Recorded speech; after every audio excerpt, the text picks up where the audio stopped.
Bienvenidos a AFZ Profundo, el programa semanal en el que se analizan a profundidad temas políticos, económicos y sociales de gran impacto que evolucionan sin estar bajo la lupa diaria de la sociedad. AFZ Profundo. Muy buenos días. De nuevo estamos el domingo y como de costumbre en AFZ Profundo. Hoy con un interesantísimo programa que va a abarcar lo que es la política internacional, la diplomacia y los conflictos actuales.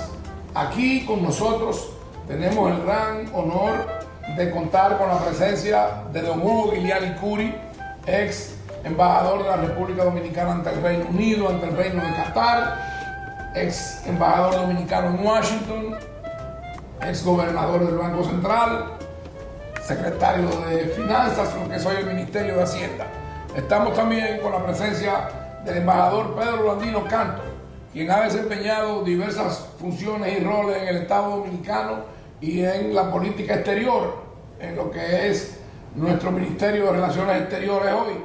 Estuvo como embajador en Managua, Nicaragua, y también en la misión dominicana en las Naciones Unidas.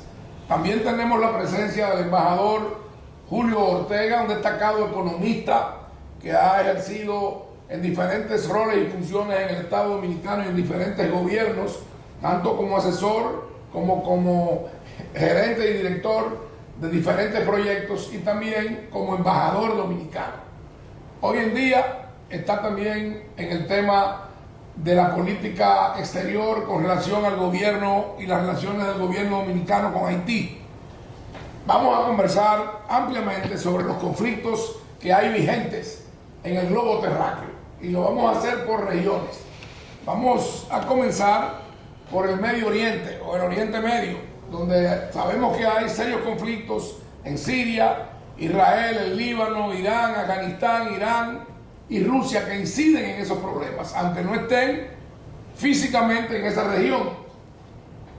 Pero al igual que los Estados Unidos y Palestina juegan un rol en esos conflictos.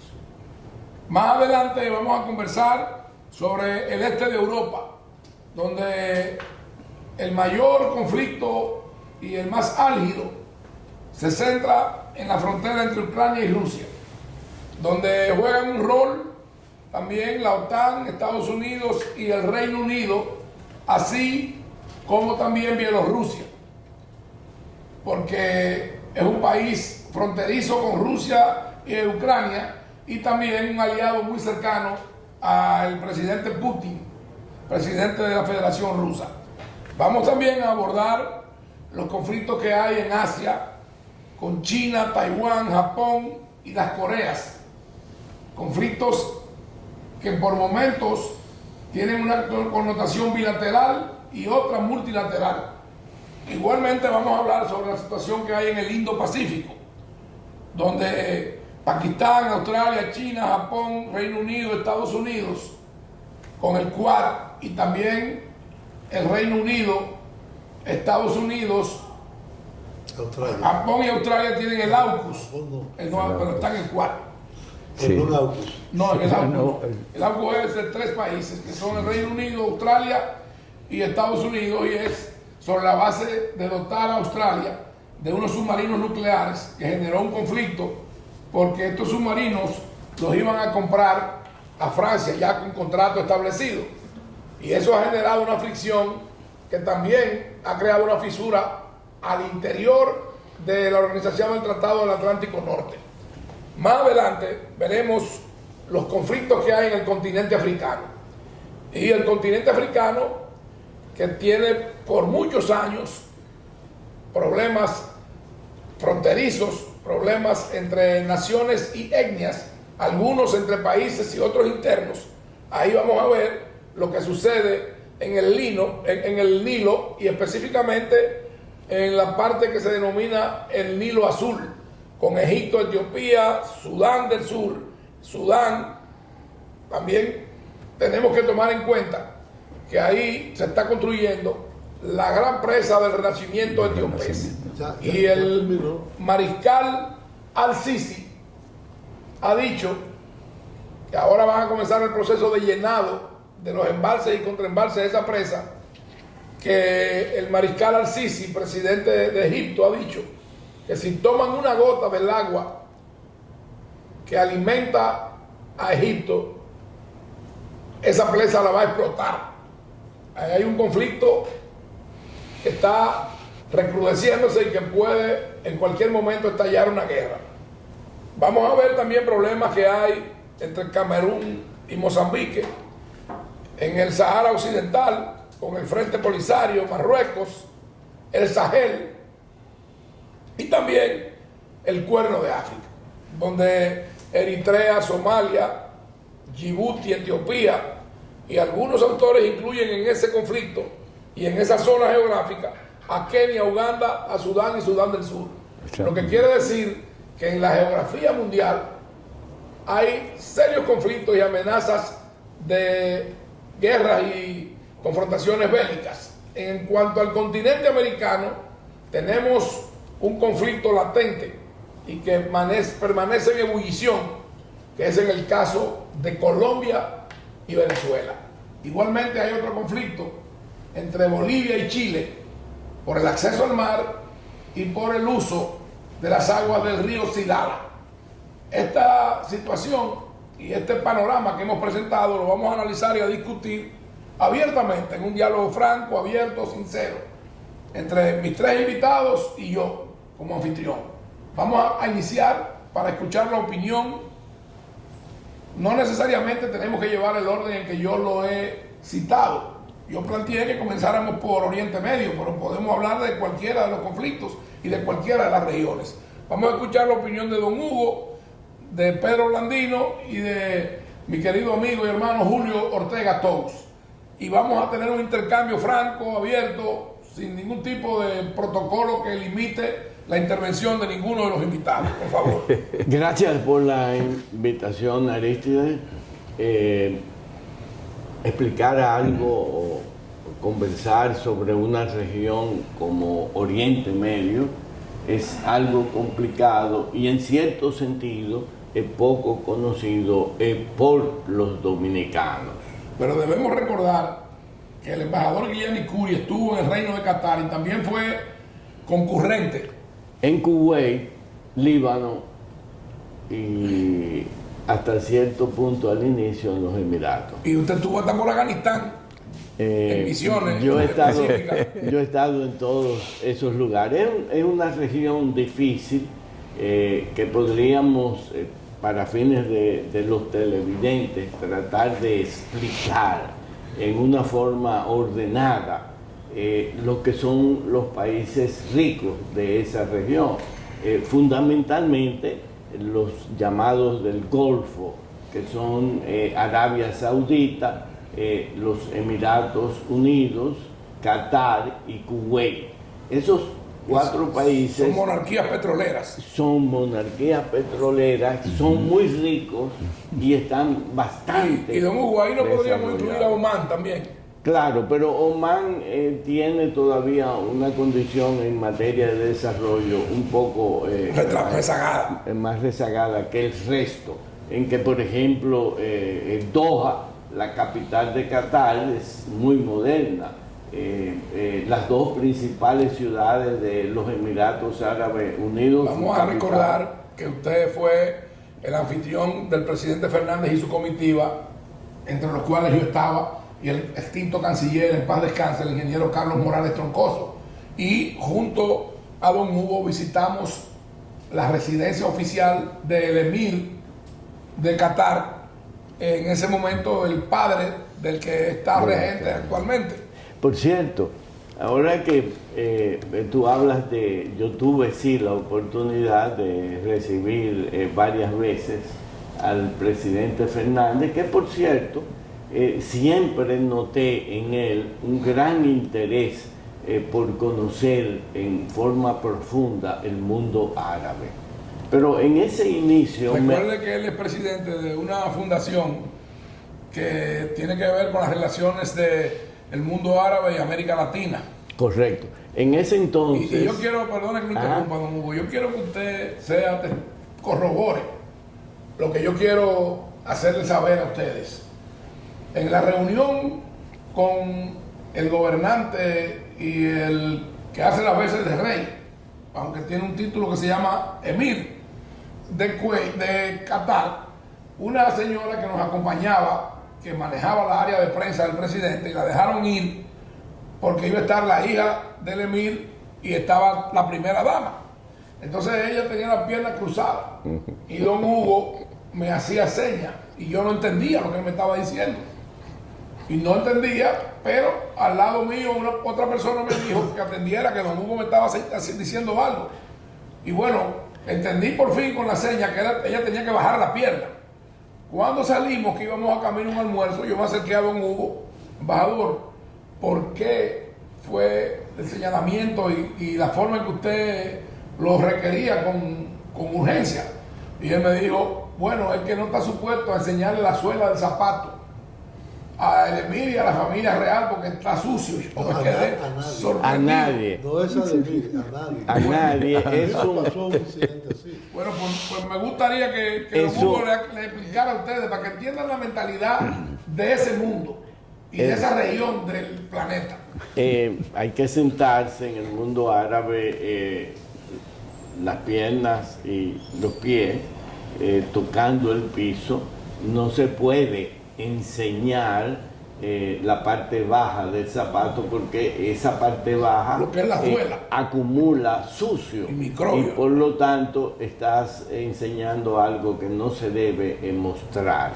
Eso es simplemente, en ese caso pues tratamos de que esa persona, esa dama pues se sentara correctamente. Pero ahora que hablas de eso, y quizás para los televidentes es un buen momento, es una historia.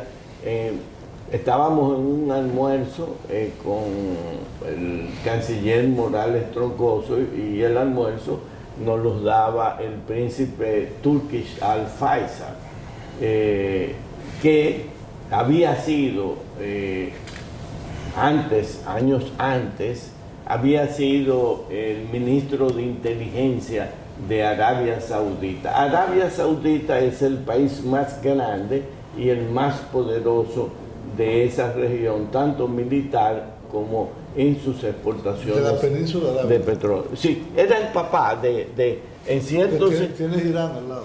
sí, pero sí. En cierto sentido, Arabia Saudita es de donde salen en todos estos países, porque ese era el territorio de ellos. En un momento más adelante hablaremos. Tendríamos que tener el mapa para... Cuando Julio lo vamos a poner, el mapa va a estar más adelante. Pero cuando Julio introduce el tema Irán, entonces ahí ya tendríamos que irnos al tema religioso. No, vamos a ir al otro lado. Eso será más adelante. Vamos a escuchar a don Hugo. No, pero perdón, yo lo que quería era especificar que esos países tienen costas en un pedazo de mar que se llama Golfo Pérsico, no se llama Golfo Arábigo. No, Golfo Pérsico. Se llama Pérsico porque Persia es Irán. Entonces, el país más grande y más poderoso de la zona. Hay que recordar que Persia fue un imperio. Fue un imperio. Sí. Vamos a llegar ahí, vamos a llegar ahí. En este caso, Turkish Al Faisal, el príncipe, nos invitó a un almuerzo y nos hizo el relato cuando él contrató a Osama Bin Laden. Él fue quien contrató de parte del grupo en ese entonces que formaban Estados Unidos, Francia y Arabia Saudita. Contrata a Bin Laden y es Bin Laden entonces el que combate en contra de los rusos en Afganistán y le gana a los rusos en la guerra en Afganistán. Que hay que recordar que Bin Laden era saudí y de una familia vinculada a la familia real también. Claro, era saudita y vinculado a esa familia. Entonces, a esa familia, Turkish Al Faisal fue, porque está vivo, hijo de el rey Faisal, a quien asesinaron siendo rey.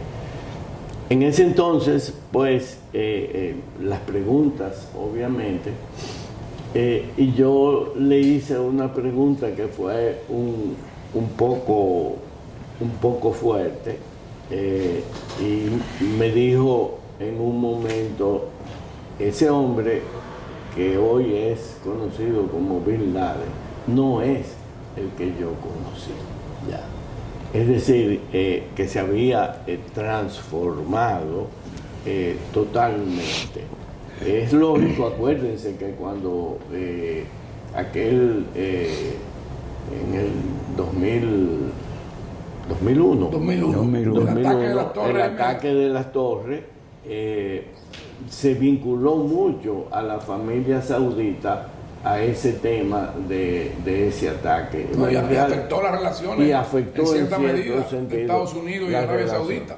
Pero bueno, ese es el llegar a conocer personas que intervinieron directamente en esas actividades, te va dando poco a poco un conocimiento de una región que es difícil de comprender. Es decir, estos países ricos, Arabia Saudita, Kuwait, Qatar y Emiratos Árabes. Y por el otro lado, entonces tú tienes países como Irán, Irak y Afganistán. Por ejemplo, yo he visitado y he estudiado algo de la situación de Irán. A mí me pareció, y lo mencioné, lo he mencionado eso en varias ocasiones, que Irán es un país bonito, agradable, sus gentes son muy amables, y que yo muchas veces noto que a Irán la propaganda de este lado del mundo, de Occidente, lo coloca y lo pone muy feo. Irán es un país que yo creo que pudo conducirse adecuadamente. Usted hizo ese comentario y relató algunas cosas en el programa pasado que tuvimos a ese respecto. Quizás ahí las relaciones con Norteamérica y con Occidente no han sido llevadas adecuadamente. Yo creo que si Norteamérica hubiese tomado una política de acercamiento con Irán, quizás hubieran avanzado más en este problema del aspecto nuclear, que dada la situación actual, yo creo que Irán ha seguido, ha continuado su proceso. Pero se llegó a un acuerdo. Lo que pasa es que Trump lo anuló.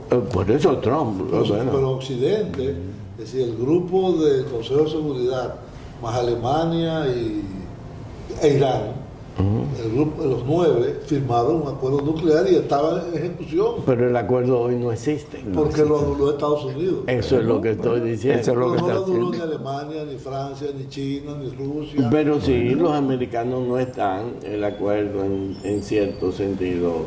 No tiene, y ellos han seguido. Sí. Eso es fácil. En una ocasión en que yo estuve en Irán, me acuerdo que en una gran cena con el primer ministro de Irán, él dijo claramente que ellos continuarían con su proceso de enriquecimiento del uranio.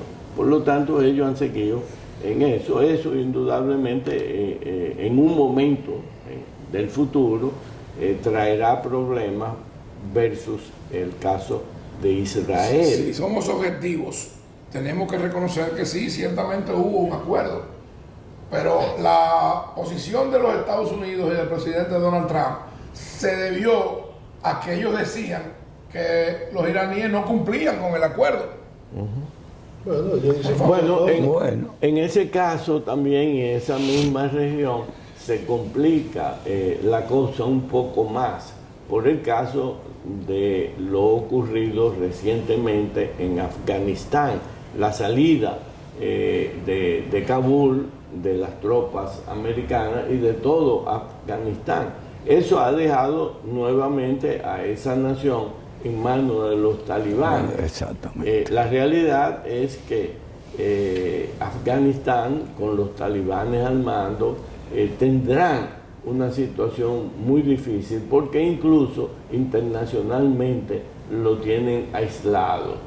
Pero ese es un caso también que ha debilitado, a mi entender, a Estados Unidos, porque ha hecho una retirada que lo que significa básicamente es que perdió la guerra que durante tantos años ha librado desde 20 que años. ellos 20. mismos contrataron a Sí, Bin Laden, claro. porque son desde antes, son Desde ellos antes. que contratan a Bin Laden Sí, para sí. que Sí. le ganen a los rusos. Tenemos que Sí, señalar sí. que es una derrota vergonzosa Una la que derrota. tuvo los Estados Claro. Unidos, y el resultado y el desenlace de ese conflicto que ellos iniciaron y que se le sumó la OTAN. Bueno, entonces, Sí, claro. ¿qué sucederá en el futuro? No sé. No sé. Hugo, yo, Bueno. yo quería hacerte una pregunta que, como estudioso de la política internacional y en particular de la política internacional dominicana, nunca entendí. La República Dominicana estableció embajada en Qatar, Emiratos Árabes y en Unidos, Emiratos En Árabes Arabia Saudita. Cairo, No, Arabia Saudita. no, en Arabia ¿No Saudita. tenemos todavía? No. Sí, yo creo que don Carlos. Que No, yo le no. puedo.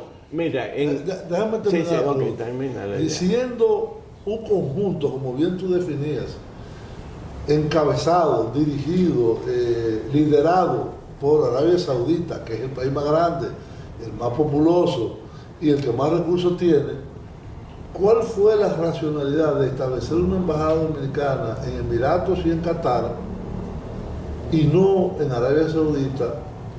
Bueno, ya por fin tenemos una en Turquía, que es un país muy importante. Sí, ¿por qué? ¿Por qué? O en Irán, no sé, es decir, ¿cuáles fueron los intereses que Dominicana tenía para no hacerlo con Arabia Ok. Saudita? Usted, En ese- don Hugo, perdone que lo interrumpa, pero usted debe recordar, yo no sé si, como ustedes dicen, no se concretó, pero yo recuerdo que don Carlos inició conversaciones en el sentido de establecer las relaciones con Arabia Saudita. Me puedo contestar.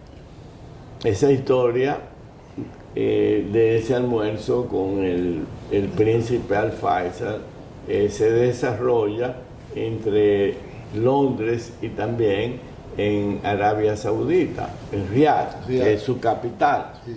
En ese entonces, el canciller Morales Troncoso y yo hicimos una visita a toda la región y nos dimos cuenta de que en Arabia Saudita, que es un país más grande, el iniciar unas relaciones que fueran fluidas, fáciles, nos iba a ser muy difícil por las costumbres que tenían todavía en Saudi Arabia. Por ejemplo, eso implicaba de que no íbamos a poder tener mujeres en las embajadas, porque para las mujeres estaba prohibido hasta manejar. Ya ustedes se imaginan, no podían ir a un supermercado, tenían que estar Que siempre debo acotar que ya recientemente le permitieron manejar y le otorgan licencia Sí. de conducir. totalmente Ya está cubierta. votado. Entonces, Las elecciones municipales. en esa conversación, porque el hermano del príncipe Turkish era el ministro de Exteriores y estaba también en esas conversaciones, ellos pusieron claramente que si establecíamos una embajada en el mundo árabe, en el caso del Golfo, la sede tenía que estar en Arabia Saudita y no en ningún otro. Frente a esa situación, entonces decidimos iniciar en un país más pequeño, más manejable para nosotros, y por eso se seleccionó en su inicio a Qatar, en su capital Doha. Luego se abrió la embajada en los Emiratos Árabes Unidos y a la vez se fortaleció la embajada en Cairo, Egipto. Es decir, se fortaleció. En ese momento, ya como dije al principio, el presidente Fernández, interesado en los asuntos árabes, también el principal punto de agenda que teníamos, porque era una agenda muy específica y muy clara, básicamente dos puntos. Uno era establecer relaciones con el mundo árabe y segundo, en la búsqueda del gas. En ese gas entonces, natural. del gas natural. Qatar era el principal y es el principal exportador de gas líquido. Debo hacer una puntualización en este momento. En esa misión, en ese viaje, a mí me correspondió llevar la negociación sobre el tema de energía. y específicamente sobre el gas natural. Don Carlos llevó todo lo otro.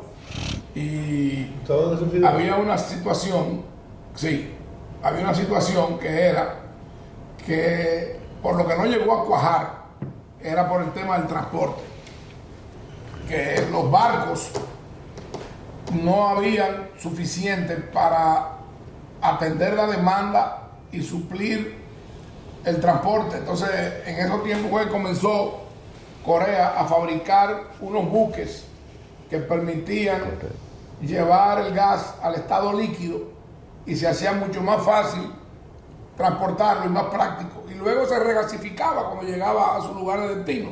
Perdone. Entonces ahí en el fondo lo que buscábamos era tratar de que Qatar fundamentalmente se interesara en establecer lo que sería una granja aquí de tanques donde los buques esos enormes que había contratado, que había hecho para entonces traerlo una gran terminal. Una gran terminal, muchos tanques igual al que tenemos, imagínense al que tenemos en Caucedo. Okay. Y de aquí, en Montecristi, sí. Y de aquí entonces en barcos más pequeños poder abastecer lo que es el este norteamericano. Turquía, pero ¿qué pasa? Es un gran suplidor de esos tanques especiales lo que pasó de gas natural es que aquí en el país. Sucedieron dos acontecimientos. Uno, el que Qatar decidió, en lugar de establecer en esta área de aquí, establecer y compró en lo que se llama el Golden Pass en Texas y hizo unos cuantos tanques ahí. Pero ahí vino entonces también el tema. El gas de esquisto. Repítalo, sí. un poco más. Okay. Escrito, y norteamericano. Norteamérica. Sí. Y ahora exportan, y ahí el proyecto entero se cayó tanto para Qatar de la pandemia, como para nosotros. Los mayores exportadores del mundo. Se cayó el proyecto tanto para Qatar como para nosotros, porque también fracasó en la estación del Golden Pass en el caso de Texas. Esa fue, no sé si contesto tu pregunta, pero si sigo con la región. Aunque establecimos una embajada recién en Turquía, que es un país central de toda la zona. Es la puerta. Esa embajada tiene ya varios años. El primer embajador fue Elías Cerrulle. Sí, pero y ahora en la actualidad está un embajador que es Elvis Alán. Sí, que es el actual embajador, pero que también está en el país en estos momentos. Pero también nosotros tenemos embajadas, en este caso, en Israel, señor, que es la otra parte. Entonces abarcaríamos los países en cierto sentido del Mediterráneo. En Egipto estuvo Gaby Bonet. Palestina, Siria, Líbano e Israel. Y Marruecos, allá abajo en África del Norte. ¿Por qué no tenemos una embajada en el Líbano?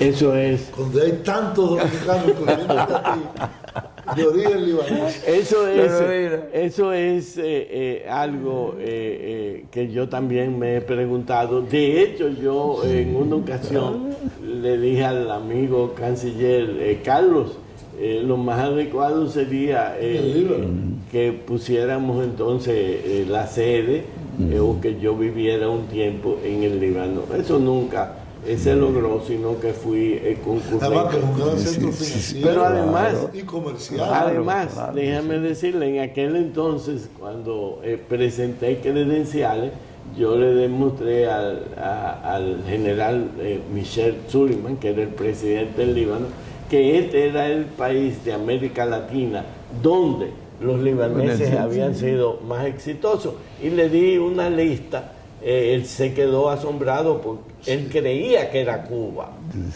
Yo le demostré. Sí, también. Ese fue Carlos Saúl Menem. Pero lleguemos. La misma cosa. Lleguemos al punto actual. Sí. El presidente actual es libanés. El libanés. Entonces, lo lógico sería que se estableciera ya definitivamente una embajada. Pero Hugo, si Nosotros tú me permites pero algo, déjame Chato, aclarar sí, algo. con Tuvimos relación una a algo oportunidad, que dijo por favor, Julio, pero muy importante. Déjeme dirigir el Sí, programa, sí, por favor. no, perdón. Tuvimos una Ah, bueno. oportunidad en el show aéreo de Le Bourget de compartir con el general que posteriormente fue presidente del Líbano. Y Suleiman. entonces, ese señor, yo recuerdo que conversó con mi suegra y después con mi suegro Khalil, y cuando él le dijo el apellido, entonces él le dijo, pero el apellido suyo no es así. Y entonces don Khalil le dijo, no, así lo pusieron en mi país, pero es Al-Haj. Al-Haj. Y entonces ahí él comenzó a hablar de que había muchos libaneses que habían emigrado Sí.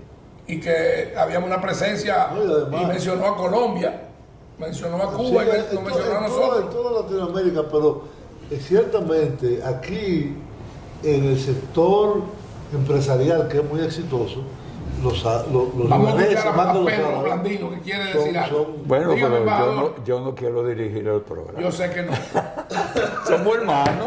Sí, Fíjate, continúe. con algo referente que dijo Julio, muy acertado. Nosotros tenemos que hacer como las grandes naciones, política exterior por región, no por países, y los intereses del país. No para decir, este gobierno X del pasado tiene 90 embajadas, el otro tiene 100, tiene 200. Hay un estudio muy bien hecho donde deben estar las concurrentes y las verdaderas embajadas, de acuerdo a los intereses dominicanos, como tú muy bien dices, Julio. ¿Qué hago yo con una embajada en un país que no tiene de nada? No te va a tener nada con República Dominicana, ni comercial, ni apoyo al multilateralismo, etcétera. Es necesario, ojalá, Julio, poder lograr ese gran trabajo que se hizo y te lo yo atribuyo. pienso Muy que- importante. yo pienso Entonces, por ejemplo, que el actual canciller, Roberto Álvarez, que sí, es él ha hecho un gran esfuerzo. un gran conocedor Sí. de la diplomacia y de la política exterior, ha reorganizado primero el servicio, gran parte del servicio exterior. Claro. Y hay planes para establecer nuevas delegaciones dominicanas, Sí. entre las cuales creo que está la del Líbano. Y recientemente ahora estamos concentrados en abrir en Barbados y en donde está la sede del CARICOM, que es increíble, Correcto. que es en Guyana. Exacto. Es decir, nosotros deberíamos tener representación en todos los países del Caribe. Bueno, Sea consular, Entonces, ciertamente, exactamente. yo pienso que don Hugo explicó de una manera muy clara, muy llana, que el país llevó a cabo esa política de relacionamiento diplomático regional, porque tenemos embajada en Qatar, tenemos embajada en los Emiratos Árabes Unidos, tenemos embajada en Israel, tenemos embajada en Egipto, Y tenemos en Turquía. en Turquía, Turquía. y tenemos en Marruecos, y tenemos, Esa fue muy importante, la de Turquía. y tenemos Estoy de concurrentes acuerdo en contigo. Palestina, en todos los Jordania. países del Golfo, en Jordania, Sí. etcétera. Sí. Es decir, hay más o menos, se está cubriendo esa gran región que era desconocida para los dominicanos. Y yo creo que ha sido una gran cosa porque República Dominicana estaba ausente del mundo árabe. Es una ausencia que no tenía ninguna explicación y se ha hecho un esfuerzo, los diversos gobiernos, tanto de parte del doctor Fernández como del presidente Medina y ahora, en este caso, de un libanés, que De un es libanés. el caso del presidente Abinader. Es bueno Claro. señalar y recordar que durante los gobiernos del extinto presidente y que fue y sigue siendo mi líder, el doctor Joaquín Balaguer, no era muy dado al tema de la apertura a las relaciones diplomáticas con la generalidad de las naciones que conforman las Naciones Unidas.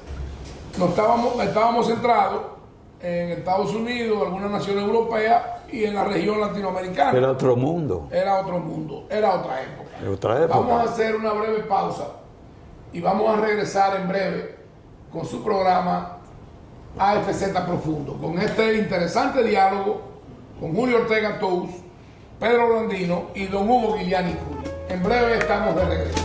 AFZ Profundo.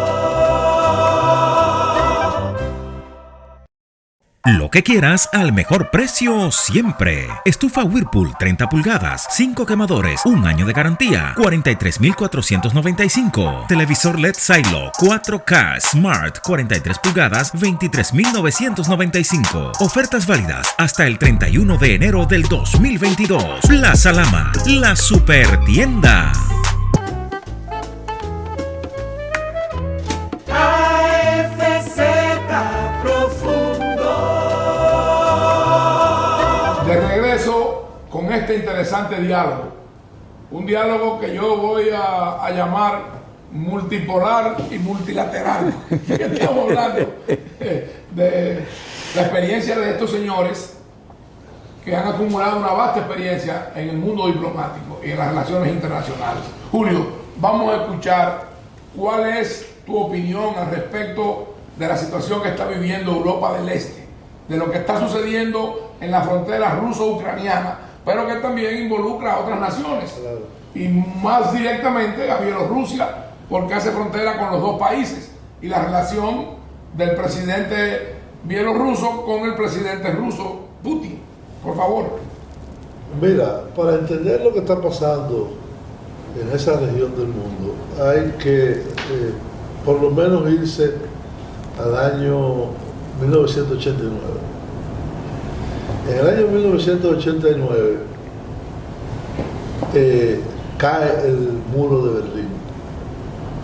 Y con la caída del muro de Berlín, el presidente de la Unión Soviética, que era Mikhail Gorbachev, negocia con el presidente Bush de los Estados Unidos, con el presidente francés, que era en ese momento François Mitterrand, con el canciller alemán Helmut Kohl,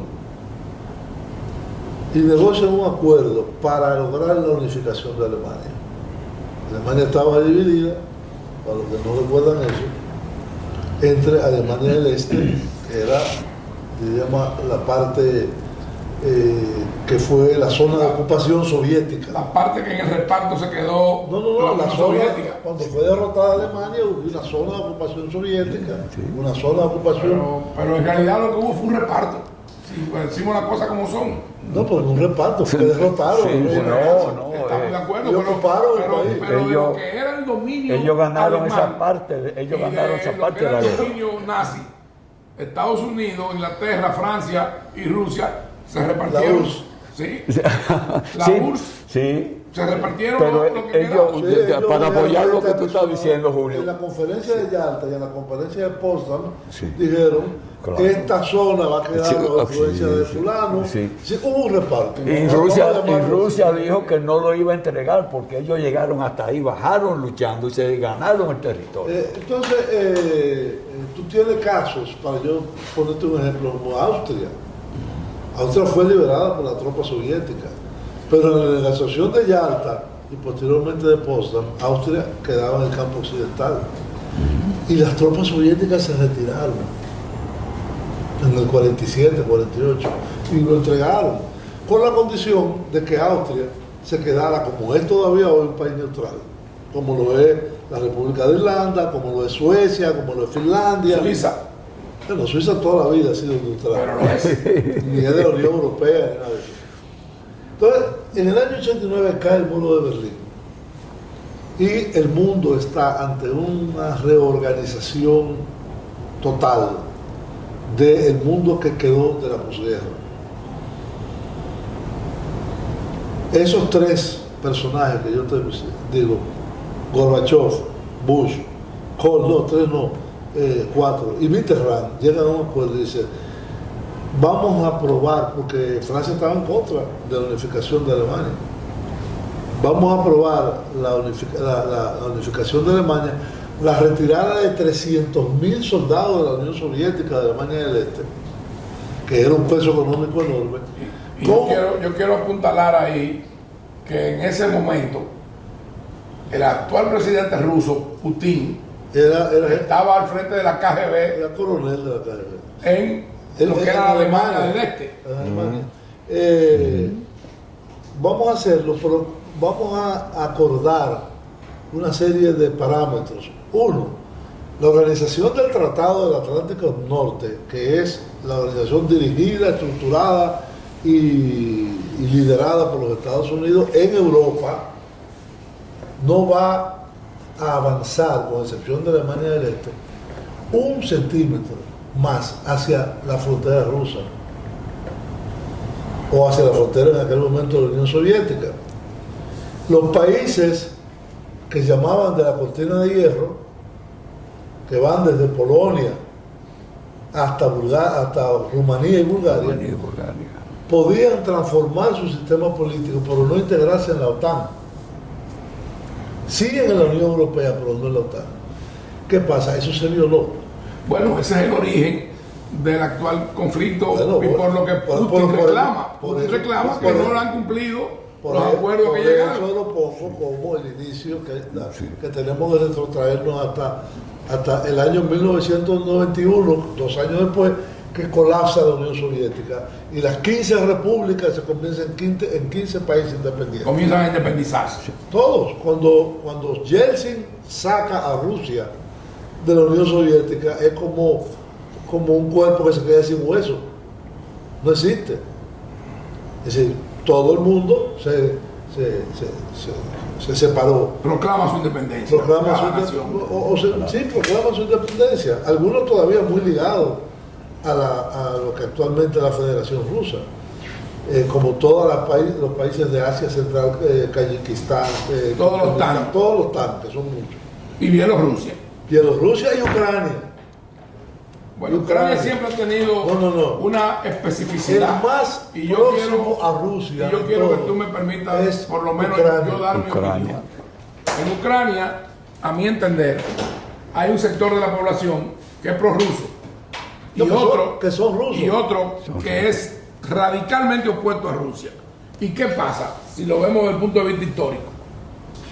Ucrania, para mí, y respeto la opinión de los demás, tiene un peso en la historia desde el siglo IX hasta el siglo XII, donde se forma la Rus de Kiev.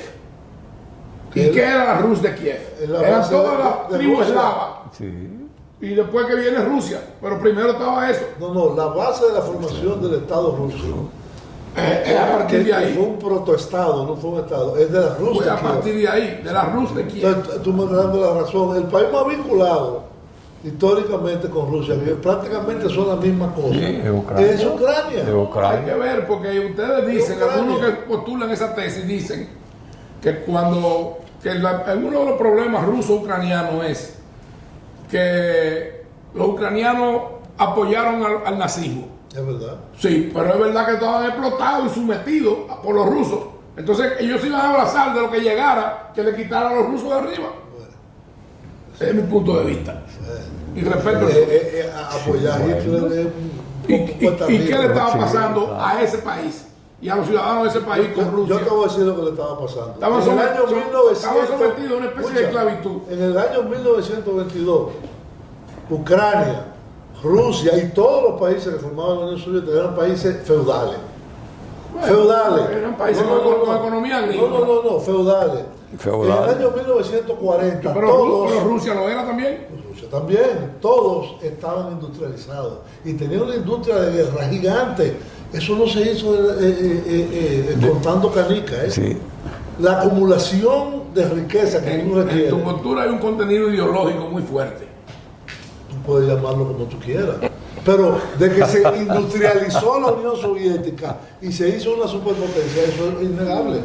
¿Quién no puede negar eso? Bueno, es relativo, para mí. Para mí es relativo porque ¿Por hoy qué en día... derrotó a la Alemania nazi? Pero hoy en día- ¿Quiénes fue que derrotaron a Alemania? Pero hoy en día, Rusia es un país con un gran poderío militar, No estoy pero con hablando muchas de- debilidades. Muchísimas. Sí, muchas. Muchísimo. Yo no estoy hablando de que sea un. Pero continúe, que es muy interesante lo que usted está explicando. Lo que yo quiero decir es: el Y origen desde el de punto todo de vista esto histórico. es el colapso de la Unión Soviética, la creación de las repúblicas como estados independientes y la violación por parte de Estados Unidos y Occidente, que le viene atrás, del acuerdo de no expandir la OTAN. Porque, ¿qué es la OTAN? La OTAN es la organización... Usted habla de que la OTAN se fue a Polonia, a Estonia, a Letonia, a Lituania. A todos. Quedan todavía Georgia y Ucrania, que no... Pero que eso es parte de lo que era la Unión Soviética. Sí, la Unión Bueno, todo era la Unión Soviética. No, señor. No, señor, Polonia no era parte de la Unión No, Polonia no, pero la mayoría de Ni la Checoslovaquia, mayoría ni Hungría, no, la ni... Checoslovaquia es lo que hoy la República Checa y Eslovaquia. Pero que ninguno de los que era la cortina de hierro era parte de la Unión Soviética, eran países independientes. La Unión Soviética estaba conformada por 17 naciones. 15. Bueno, depende como tú lo enfoques, pero ahí es que Bueno, está. eso lo podemos ver más adelante. El asunto es que, como tú dijiste, dentro de Ucrania, producto de una serie de eventos históricos, como una hambruna que se llamó el Holodomor. El Holodomor fue la política de colectivización forzada que impuso Stalin en 1932-33 para acumular los excedentes para la industrialización de Ucrania y de Rusia y de la Unión Soviética. Entonces, el Holodomor, ¿tú crees que los ucranianos no iban a aceptar al que viniera, que no le representara el Holodomor? Porque no era un nazi, que era lo que lo iba a liberar de lo que Oye, tu liberación de los nazis de Ucrania. Yo no estoy hablando 8 millones de muertos. No me tergiverses. Escucha, No me 8 tergiverses. millones de muertos. Yo no estoy hablando de la liberación de los nazis ni de Rusia. Estoy hablando de a lo que estaban sometidos los ucranianos. Lo que pasa es que, innegable, tú no lo puedes discutir. Escucha. Tú eres muy discutidor. No, yo no soy discutidor. Escucha. Yo soy opinador. Está bien. Tengo mi opinión y la hago valer. No todos los satélites están con Rusia. Se desarrolló una actitud antirrusa dentro de una parte de la población desde esa gran hambruna que hubo en el 32, que fue un crimen de Stalin. Yo no estoy diciendo que eso estuvo bien. Yo estoy diciendo que eso fue una barbaridad lo que hicieron. Y se Entonces, crearon... desde tu punto de vista, Stalin y Hitler eran lo mismo. No. Ah, no, está bien, siga. No era lo mismo. Siga. Eran dos Para los dictadores. ucranianos eran peor los rusos. Para los ucranianos eran peor los rusos y Stalin, que lo que venía, que no se sabía lo que era todavía. Como no sabía, mataron 8 millones. Bueno, pero no se sabía. No se sabía. Pero Arístide, no todos los países satélites de la Unión Soviética hoy en día están con Rusia, no es cierto. Pero claro que no, la minoría. La inmensa casi minoría. ninguno. El que más compromiso tiene con Rusia es Bielorrusia, pero los demás no. No, los países de esa parte de Asia que Julio hablaba Sí, ahorita, de claro. Kazajistán, Uzbekistán. No todos ellos están con Rusia, no pero todos. muchos de ellos son amigos de Rusia. Sí, El claro. asunto es el siguiente, es que en el año 91 Ucrania se independiza y comienza un proceso político propio, autónomo, en el cual es evidente que, por ejemplo, el 50% de las exportaciones de gas ruso pasan por Ucrania.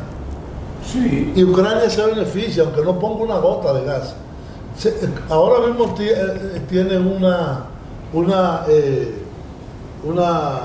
cobra Ellos hasta que no pongan en funcionamiento el Nord Stream 2, No, ellos van a hacer... hay que pagar un peaje. No. Rusia tiene que pagar un va a peaje que seguir. anda al orden de 2.000 o 3.000 Sí, millones de eso dólares 4.000 este año, anuales.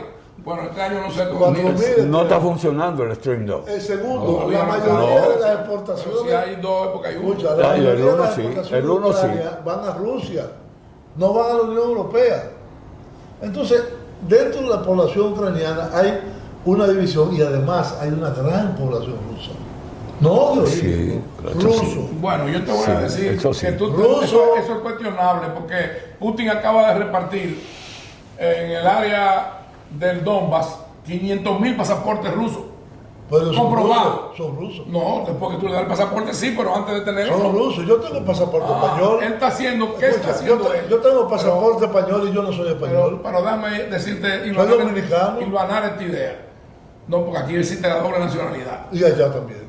Yo no la conozco. Ah, pues investiga. Pero déjame, no, investiga no. ¿Y por qué le dan pasaporte ruso? ¿Para que tengan doble nacionalidad? Sí. No, para que tengan dos pasaportes, No, entonces. no, pero quiero que me escuchen. ¿Por qué Claro. le dan pasaporte ruso a esos ucranianos? Para justificar si él tiene que intervenir, que él lo está haciendo para resguardar y salvaguardar a ciudadanos rusos. Muy bien, me Entonces parece. Entonces es una farsa. No falsa, no. ¿O cómo que no? Cuidado con ¿Por qué eso. invadieron? Y son rusos, ¿Por qué hubo una invasión en 1965 aquí de los Estados Unidos? Para proteger vidas y propiedades norteamericanas, ¿no fue? No, es una farsa también. No, pues entonces. Ah, bueno. Entonces- Tú estás diciendo lo mismo que yo. No, lo que te estoy diciendo es que el mundo, No, pero mira, el mundo postsoviético de lo que fue la Unión Soviética contiene una serie de contradicciones y de características que quizá uno no la puede entender con el razonamiento nuestro. Y todo en otro caso, Georgia. Georgia, en los años 90, Él también fue intervenida por Putin. sí, porque querían meterse en la OTAN. Y ellos no son países con autodeterminación. ¿Y cuál fue el acuerdo de Cole, Oh, pero, de Bush? pero perdón, ¿Cuál fue? ¿y quién puede hacer un acuerdo por nosotros que no lo avalemos nosotros? ¿Y quién que acepta si tú entras o no a la OTAN? Bueno, pero eso Los Estados Unidos. que Estados Unidos y los países miembros de la No, OTAN. los Estados Unidos. No, esa es una retórica que No, ustedes quieren sí, plantear. sí, pero ustedes se de están que hay- equivocando. De que hay una posición hegemónica de Estados Unidos. Oye, no, los Oye, países ahora europeos, mismo los países Arístide. europeos están en contra de la guerra en Ucrania. muchos de ellos. Arístide, No todos, no, muchos de ellos. se olvidan de algo. La Unión Soviética creó también un organismo militar Sí, parecido por a la OTAN. Varsovia. Y lo disolvió. Claro. Y ahora tuvo hay uno de protección Sí, recíproca. exactamente. Pero no es eso de lo que estamos hablando. Claro, sí. Bueno, No es eso de la lo que OTAN. estamos hablando. Lo que quiero significarte, querido y estimado Chato, Siga, don Julio. es que en realidad, lo que está pasando en Ucrania es el producto de el no cumplimiento de los acuerdos después de la caída de la Unión Yo lo Soviética. veo, Julio, como la acumulación a través de la historia de muchas cosas. Sí, de muchas, pero ahora coyunturalmente. Y de una cosa muy importante, y es que los Estados Unidos es la única superpotencia existente desde el punto de vista militar, pero es un imperio en decadencia. Económicamente los chinos le están respirando aquí en la nuca. Ahí. Y se critica que le están respirando. Los mercados financieros inclusive se están independizando. Rusia tiene las cuartas reservas internacionales más grandes del mundo. Y lo tiene todo en oro. Sí, es cierto, esa parte es cierta. Tiene mucho oro. ¿Por qué? Porque los Estados Unidos manipulan su moneda. Bueno, somos los emisores. No, bueno, pero Europa emite otra gran moneda que el euro y no la emite así a lo loco como hacen los Estados Unidos. Los Estados Unidos acaban de emitir 3 billones, que son en inglés trillones, a lo loco así. Por eso está en 7.5 la inflación en Estados Unidos y nos está afectando a nosotros también. Entonces, lo que te quiero decir, los Estados Unidos están perdiendo influencia, no solo por Rusia, sino a nivel global. Todavía conservan una gran cuota de poder. Bueno, porque Y el es un mundo país ya muy no, importante. ya el mundo no es Eso, unilateral. eso es lo que digo, eso es lo que te digo.